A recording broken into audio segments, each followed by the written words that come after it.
Hello friends, welcome to my YouTube channel. मैं हूं आपकी होस्ट और दोस्त नेहा राजपूत। आज हम हमारी जनरल साइंस की सीरीज स्टार्ट करने जा रहे हैं जो कि हमारे हर एग्जाम पॉइंट ऑफ व्यू से काफ़ी इंपॉर्टेंट होगी। ये वही क्वेश्चंस हैं जो कि या तो हमारे बहुत एक्सपेक्टेड रहते हैं और इसमें से कुछ क्वेश्चंस तो हमने पॉइंट एग्जाम से लिए ही गए हैं। तो चलिए चलते हैं हमारी आज की जनरल साइंस की सीरीज़ पर।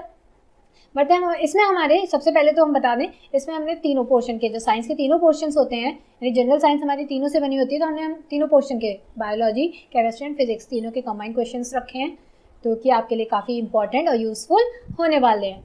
बढ़ते हैं हम हमारे आगे क्वेश्चंस पर। बात करते हैं हमारे first question number 1। Question number 1 है, फोटोग्राफी में उपयोगी तत्व है। यानी हम जो फोटोग्राफ्स बनाते हैं, जो कि आपने पहले टाइम पे देखा होगा ब्लैक रील्स होती थी, तो उन रील से जब हम फोटो बनाते हैं तो हम कौन से केमिकल का यूज़ करते हैं? आधे लोगों को तो पता भी चल गया होगा, तो इसका करेक्ट आंसर है silver bromide. Silver bromide, silver bromide यही वो केमिकल है जो कि हमारी जो रील्स वगैरह होती है, ब्लैक कॉपीज़ जो होती हैं, वो हमारी इसमें जब हम मिक्स करते हैं इस वाले सॉल्यूशन में, तो हम उसको कॉपीज़ में जो हमारी फ़ोटोज़ होती हैं हम उसमें कन्वर्ट कर देते हैं। तो जैसा कि आपको फोटो में भी दिखाई दे रहा है, ये जो बॉटल्स हैं ये हमारी किसकी हैं? सिल्वर ब्रोमाइड की। और हम जिस रील की बात कर रहे हैं, नहीं, इस तरीके की जो रील्स होती हैं, इसको जब हम फोटोज़ में कन्वर्ट करते हैं तो हम किस सॉल्यूशन का यूज़ करते हैं? सिल्वर ब्रोमाइड का यूज़ करते हैं। आई होप आपको पिक्चर्स देख के आपको और ज़्यादा क्वेश्चन क्लियर हो गया होगा। तो इसका करेक्ट आंसर क्या हो जाएगा? फोटोग्राफी में क्या यूज़फुल हमारा सॉल्यूशन पड़ता है? Silver bromide. चलिए बढ़ते हैं हम हमारे नेक्स्ट क्वेश्चन पे, क्वेश्चन नंबर 2। क्वेश्चन नंबर 2 मेरा है, ओजोन की परत किस रसायन से मुख्यतः नष्ट हो रही है?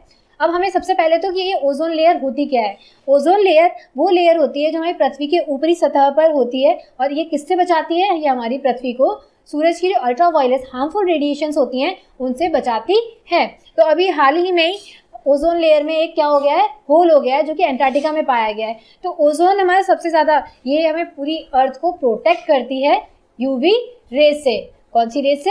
सन की जो यूवी रेज आती हैं उनसे ये प्रोटेक्ट करती है। तो ये हमारी जो ओजोन को लिए डिप्लीशन के लिए सबसे मेन गैसेस जो डिप्लीशन कर रही है, यानी ओजोन परत को कम कर रही है, उसको हार्म पहुंचा रही है, कौन सी है? CFCS, जिसका फुल फॉर्म क्या होता है? क्लोरोफ्लोरोकार्बन्स। क्या होता है? क्लोरोफ्लोरोकार्बन्स।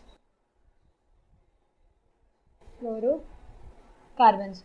तो यही वो गैस है जो कि ओजोन डिप्लीशन में सबसे ज़्यादा हार्मफुल होती है। और ये CFC हमारे किन चीज़ों में पाई जाती है? जैसे हमारे घर के रेफ्रिजरेटर हो गए, हमारी जो AC वगैरह हो गए, जो बड़ी बड़ी मशीन्स होती हैं उनसे ये वाली गैस रिलीज होती है।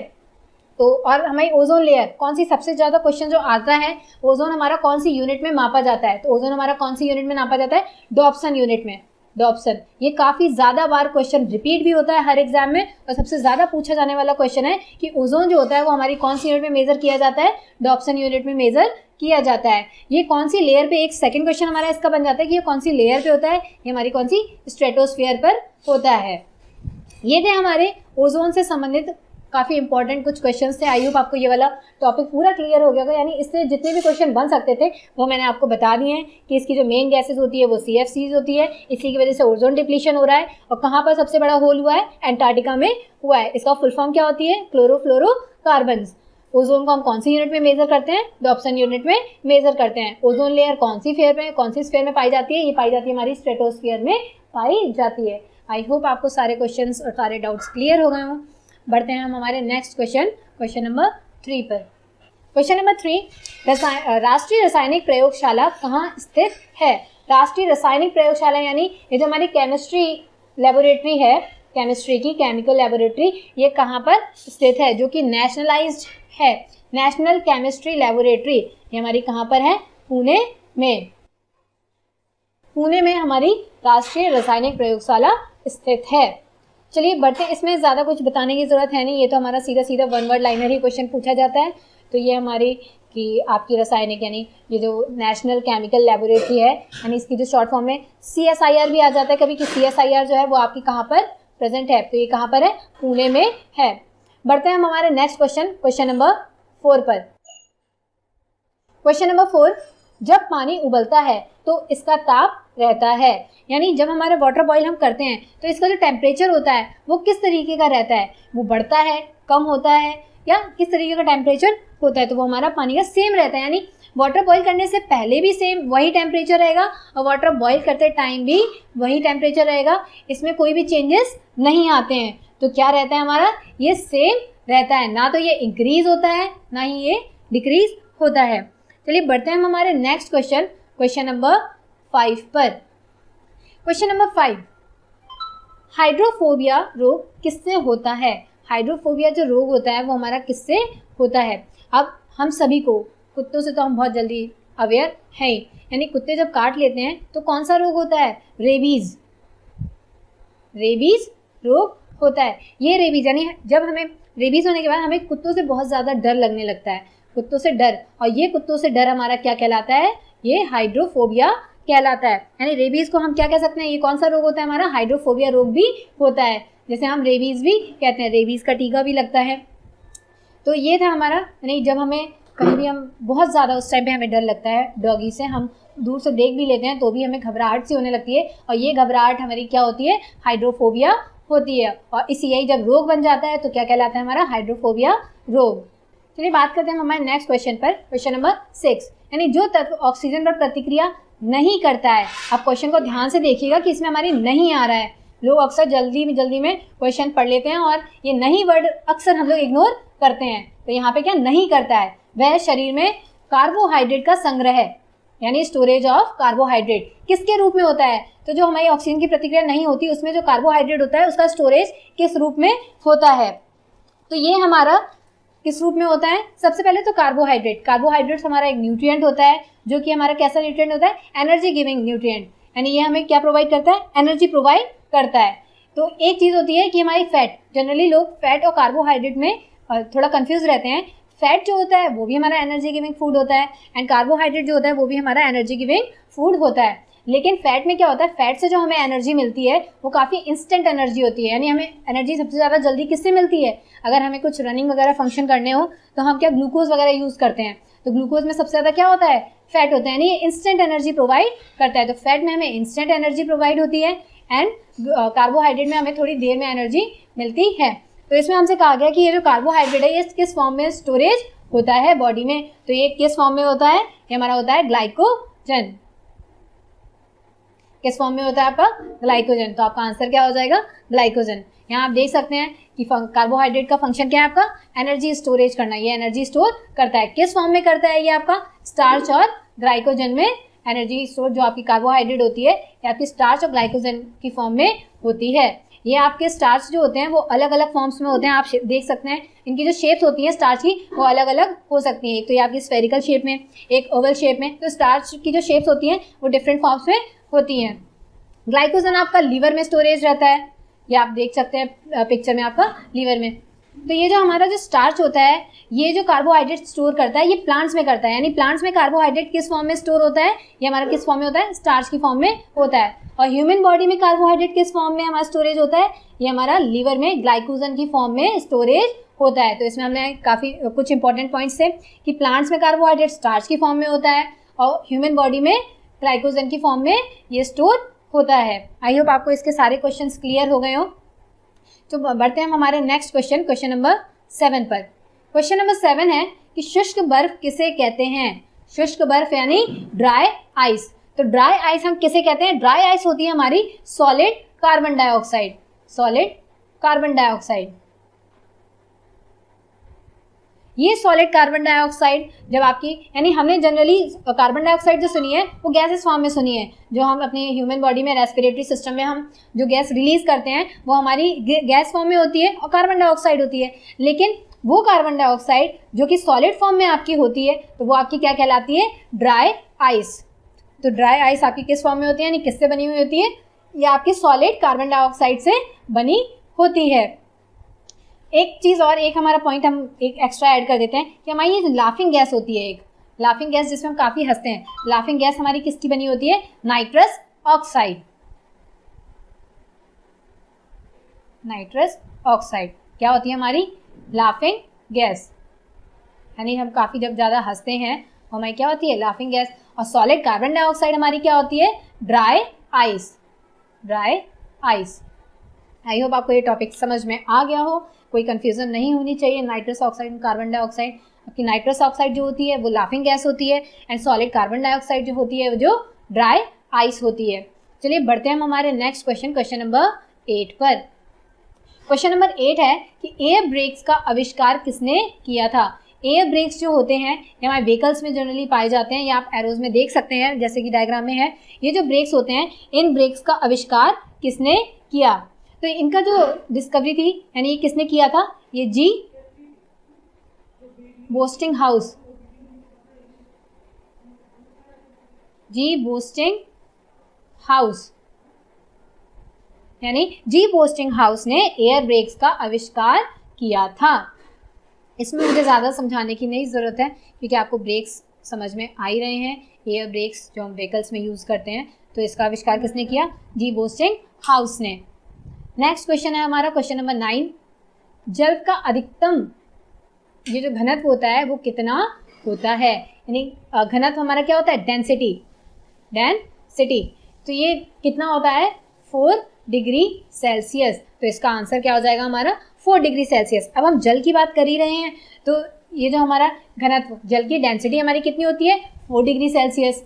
वाटर का बॉइलिंग पॉइंट, वाटर का बॉइलिंग पॉइंट, बॉइलिंग पॉइंट होता है इसका 100 डिग्री सेल्सियस। एंड वाटर का मेल्टिंग पॉइंट, वाटर का मेल्टिंग पॉइंट होता है आपका 0 डिग्री सेल्सियस। ये आपके वाटर की 4 चीज़ें आती हैं, जनरल एग्जाम में पूछी जाती हैं। एक तो आपका वाटर की डेंसिटी पूछी जाती है जो आपकी 4 डिग्री सेल्सियस है, एक वाटर की आपका बॉइलिंग पॉइंट पूछा जाता है जो कि 100 डिग्री सेल्सियस होता है, और एक वाटर का मेल्टिंग पॉइंट होता है जो कि आपका कितना होता है, 0 डिग्री सेल्सियस। ये थे वाटर के 3 मेन पॉइंट्स थे जो कि आपको जानने चाहिए। यानी density of water change by temperature, ये जो वाटर की डेंसिटी है वो चेंज भी होती रहती है अगर अकॉर्डिंग टू टेम्परेचर। चलिए बढ़ते हैं हमारे नेक्स्ट क्वेश्चन पे, question number 10। Question number 10, refrigerator यानी फ्रिज में थर्मोस्टेट का कार्य है। फ्रिज में यानी ये जो रेफ्रिजरेटर, फ्रिज को हम क्या बोलते हैं, हमारा जनरल नेम क्या होता है, रेफ्रिजरेटर। तो रेफ्रिजरेटर में थर्मोस्टेट का कार्य क्या होता है, यानी ये क्या करता है, ये तापमान, ये क्या करता है कि ये जो हमारा जो फ्रिज है इसको सेम टेम्परेचर, एक जैसा टेम्परेचर बना रहे। तो थर्मोस्टेट का वर्क क्या होता है, थर्मोस्टेट क्या करता है हमारा, ये फ्रिज का एक जैसा सेम टेम्परेचर रखता है, यानी आपका एक समान टेम्परेचर, एक समान टेम्परेचर बनाता है। ये फ्रिज में थर्मोस्टेट का ये काम होता है ताकि जो फ्रिज में ये जो आपका टेम्परेचर है वो एक जैसा रहे, पूरे में एक जैसा ही रहे, यानी हीट ऊपर से नीचे ट्रांसफर हो, लेकिन वो हमारी लो प्रेशर वेपर, जो हमारी ये जो पंप होता है ये क्या करता है, लो प्रेशर में वर्क करता है। इसका जो वेपर होता है यानी वो लो प्रेशर में वर्क करे। कंप्रेसर, कंप्रेसर हमारा क्या करता है, प्रेशर को कंट्रोल में करता है। तो रेफ्रिजरेटर में ये थर्मोस्टेट जो होता है, थर्मोस्टेट क्या करता है, थर्मोस्टेट जो हमारा यानी टेम्परेचर बनाता है ताकि टेम्परेचर इक्वल रहे, ज़्यादा टेम्परेचर ना हो। ज़्यादा टेम्परेचर होगा तो फ्रिज खराब होने के चांसेस ज़्यादा रहते हैं। हमारा नेक्स्ट क्वेश्चन आता है क्वेश्चन नंबर 11। क्वेश्चन नंबर 11 यानी मानव शरीर की सबसे बड़ी हड्डी क्या नाम है, सबसे बड़ी हड्डी, यहाँ पे बड़ी पूछा गया है तो क्वेश्चन को ध्यान से पढ़िएगा। हमारी कौन सी, ये वाला क्वेश्चन तो आई सभी लोगों को ही पता ही होगा। तो सबसे बड़ी हड्डी का क्या होता है नाम, फीमर। फीमर ये कौन सी होती है आपकी, फीमर हड्डी जो होती है वो आपकी जांघ की, ये वाली थाइस की सबसे बड़ी हड्डी होती है, यानी पूरी बॉडी की आपकी सबसे बड़ी लॉन्गेस्ट बोन आपकी कौन सी कहलाती है, फीमर कहलाती है। अब हम बड़ी की बात करें तो हमारी छोटी हड्डी भी, यानी स्मॉलेस्ट बोन हमारी कौन सी होती है, वो होती है स्टेपीज, स्मॉलेस्ट बोन, स्टेपीज। ये स्टेपीज आपकी कहाँ प्रेजेंट होती है, या आपके ईयर के मिडिल पार्ट में प्रेजेंट रहती है स्टेपीज। तो एक तो क्वेश्चन हमारा जनरली या तो बड़ी हड्डी का यानी बिग लॉन्गेस्ट बोन का आता है या स्मॉलेस्ट बोन का आता है। तो लॉन्गेस्ट बोन आपकी फीमर हो जाएगी, फीमर, एंड स्मॉलेस्ट बोन आपकी स्टेपीज हो जाएगी। चलिए बात करते हैं हम हमारे नेक्स्ट क्वेश्चन पर, क्वेश्चन नंबर 12 की। ध्वनि का वेग किस माध्यम में अधिकतम होता है, यानी ध्वनि का वेग, ये जो हमारी जो साउंड होती है, साउंड ट्रेवल, साउंड हमारी ट्रेवल किस में करती है। एक तो सबसे पहले साउंड जो होती है हमारी वो लॉन्गिट्यूडनल वेव होती है। कौन सी वेव होती है, लॉन्गिट्यूडनल वेव होती है। ये क्वेश्चन आता है कि साउंड आपकी कौन सी वेव होती है, तो ये हमारी कौन सी वेव होती है, लॉन्गिट्यूडिनल वेव होती है। और साउंड जो सबसे ज़्यादा फास्टर ट्रेवल करती है वो होती है हमारी सॉलिड में। साउंड फास्टर सबसे ज़्यादा फास्टेस्ट हमारी किस में होगी, सॉलिड में। दूसरा हमारा आता है यानी उससे कम हमारी किस में होगी, लिक्विड में होगी। एंड लास्ट सबसे कम हमारी किस में होगी, गैसेज में होगी। एंड वैक्यूम हमारा एक जो इंपॉर्टेंट आता है, यानी साउंड हमारी किस में ट्रेवल नहीं करती है, वो होती है वैक्यूम। वैक्यूम में साउंड ट्रेवल नहीं करती है, यानी जीरो जो किस में होती है वो हमारी वैक्यूम में, लोएस्ट हमारी किस में होगी, गैसेज में होगी। और फास्टेस्ट सबसे ज़्यादा किस में होगी, हमारी सॉलिड में होगी। और सॉलिड में हमारी स्टील, आयरन, इन सब में हमारी साउंड ज़्यादा सबसे फास्टेस्ट प्रोड्यूस होती है। तो इसका आंसर क्या हो जाएगा आपका, सॉलिड, यानी सबसे ज़्यादा अधिकतम किस में होती है हमारी, सॉलिड। सॉलिड में भी जितने भी सॉलिड आपके जैसे कि स्टील हो गया, आयरन हो गया, इनमें सबसे ज़्यादा फास्टेस्ट होती है। चलिए आई होप आपको इसके क्वेश्चन ये वाले समझ में आ गए होंगे कि वैक्यूम में साउंड बिल्कुल भी ट्रेवल नहीं करती है, गैसेस में सबसे कम होती है, सॉलिड में सबसे ज़्यादा होती है। बढ़ते हैं हमारे नेक्स्ट क्वेश्चन, क्वेश्चन नंबर 13 पर। मछलियों के यकृत तेल में, यानी यकृत ये जो लीवर होता है तेल में, किसकी प्रचुरता होती है, यानी कौन से न्यूट्रिएंट की सबसे ज़्यादा मात्रा होती है। ये जो फिश का ऑयल होता है, फिश के लीवर का जो ऑयल होता है, यानी उसमें सबसे ज़्यादा न्यूट्रिएंट कौन सा पाया जाता है, तो सबसे ज़्यादा कौन सा न्यूट्रिएंट पाया जाता है इसमें, विटामिन ए। विटामिन ए की कमी जब हो जाती है तो हम डॉक्टर्स वगैरह जनरली फिश की हमें, यानी आँखों में जो कमी आ जाती है, आँखों में कमी आना और ये सारी जितनी भी नाइट ब्लाइंडनेस, तो सबसे ज़्यादा बेनिफिशियल क्या चीज़ होती है, फिश। फिश का लिवर ऑयल जो होता है वो सबसे ज़्यादा बेनिफिशियल रहता है और डॉक्टर भी हमें यही सजेस्ट करते हैं कि फ़िश वगैरह खाएं। तो विटामिन ए की कमी से कौन सा रोग होता है, एक तो होता है हमारा नाइट ब्लाइंडनेस, नाइट ब्लाइंडनेस, जैसे हम क्या बोलते हैं, रतौंधी भी बोलते हैं, यानी रात के टाइम पे हमें कम दिखाई देने लगता है। तो ये किसकी कमी की वजह से होता है, ये विटामिन ए की कमी की वजह से होता है। और विटामिन ए की कमी कौन पूरी करता है, सबसे ज़्यादा किस में होती है, मछलियों के यकृत लीवर ऑयल में सबसे ज़्यादा विटामिन ए होता है। ये अगर हमें प्रॉपर डाइट में लेने पर हमें आँखों की कोई समस्या नहीं आती है। तो चलिए बढ़ते हैं हम हमारे नेक्स्ट क्वेश्चन, क्वेश्चन नंबर 14 पर। एथिलीन गैस का प्रयोग किया जाता है। ये जो आपकी एथिलीन का एक तो फॉर्मूला आपका क्या होता है, C2H4, ये आपका एथिलीन होता है, C2H4 एथिलीन। तो ये एथिलीन का प्रयोग किया जाता है। एथिलीन का प्रयोग आपका किस में किया जाता है, एथिलीन। उससे पहले जाने से पहले आंसर बता देते हैं कि ये आपका एलपीजी में यूज़ किया जाता है। एलपीजी क्या होती है, लिक्विफाइड पेट्रोलियम गैस, ये आपका पूरा फुल नेम है। तो लिक्विफाइड पेट्रोलियम गैस जो आपके घरों में सिलेंडर पाए जाते हैं उसमें एथिलीन यूज़ किया जाता है, क्योंकि ये जो एलपीजी होती है इसमें कोई भी स्मेल नहीं होती। और अगर जो हमारे घरों में जो सिलेंडर वगैरह अगर लीक हो जाते हैं तो उसमें एक स्मेल निकलती है, तो ये जो स्मेल होती है क्या होती है, हमारी एथिलीन होती है। तो एथिलीन हमारी किस में होती है, एलपीजी में पाई जाती है। एलपीजी लिक्विफाइड पेट्रोलियम गैस, ये जनरली जो हमारे सिलेंडर वगैरह होते हैं उसमें ये यूज़ होती है। बढ़ते हैं हम हमारे नेक्स्ट क्वेश्चन पर, क्वेश्चन नंबर 15। भारत का प्रथम परमाणु बिजली घर कहाँ प्रारंभ हुआ। तो हमारा जो भारत का पहला जो परमाणु बिजली घर कहाँ पर हुआ, तो ये आपका हुआ तारापुर में। तारापुर में ये आपका सबसे पहले बिजली घर जो परमाणु है यानी पावर हाउस वो आपका आया। तो ये आपका कहाँ आ जाएगा, तारापुर में। नेक्स्ट क्वेश्चन बढ़ते हैं। इसमें मुझे इतना कुछ समझाने की एक्सप्लेनेशन की जरूरत नहीं कि आपका ये सीधा सीधा डायरेक्ट क्वेश्चन पूछा था कि भारत का प्रथम परमाणु बिजली घर कहाँ प्रारंभ हुआ, तो वो आपका हुआ तारापुर में। नेक्स्ट क्वेश्चन बढ़ते हैं हम क्वेश्चन नंबर 16 पर। वेंचुरी मीटर से ज्ञात करते हैं, यानी वेंचुरी मीटर जो होता है आपका, वेंचुरी मीटर से हम क्या देखते हैं, ये आपका वेंचुरी मीटर का पूरा प्रॉपर डायग्राम है, जैसा कि आप फिगर में देख सकते हैं। ये आपका पूरा वेंचुरी मीटर है, ये इसके सिस्टम से।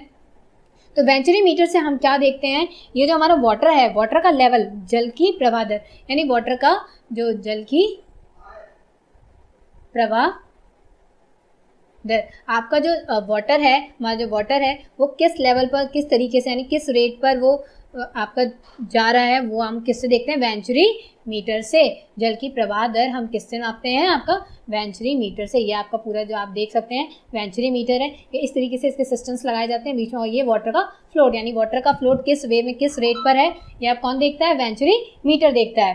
तो ये आपका क्या है, वेंचुरी मीटर। हम बढ़ते हैं हमारे नेक्स्ट क्वेश्चन, क्वेश्चन नंबर 17 पर।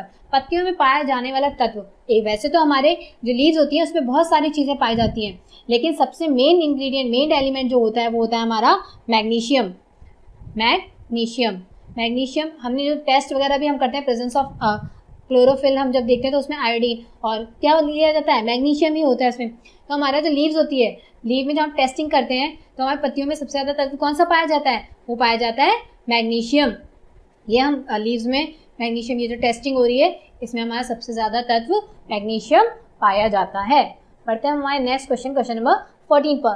सॉल्ट पीटर क्या है, क्या पूछा जा रहा है, एक बार ध्यान से देखिए। सॉल्ट पीटर कहलाता है, यानी ये जो आपका सॉल्ट पीटर है ये क्या कहलाता है, ये वाइट वाइट आप देख सकते हैं, ये सॉल्ट पीटर है।